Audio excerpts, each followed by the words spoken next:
Hello, we're here with Bruce Campbell, author of The Beginning, Prelude to the Apocalypse, and we're going to be asking him a few questions today.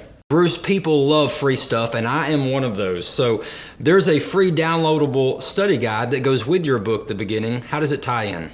Well, the download is free, and you can go to brucescampbell.com and get a free download of a study guide, or you can order a paperback where you can write down if you have a study group at your church or something like that. But it deals into some of these very deep subjects, the whys. You know, if God is good, why does he allow evil?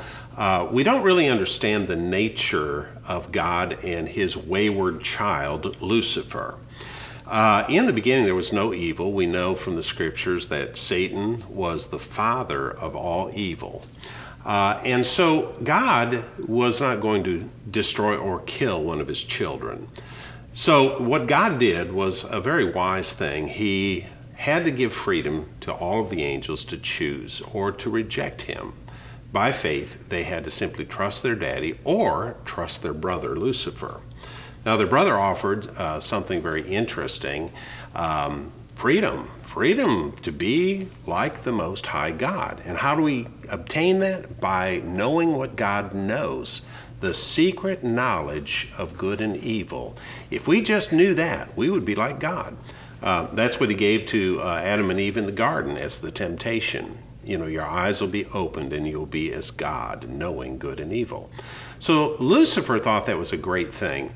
But in truth, there's a reality that we need to understand more about the relationship and why has God allowed this experiment called sin to go on. Because he loves us, he must give us the freedom to choose.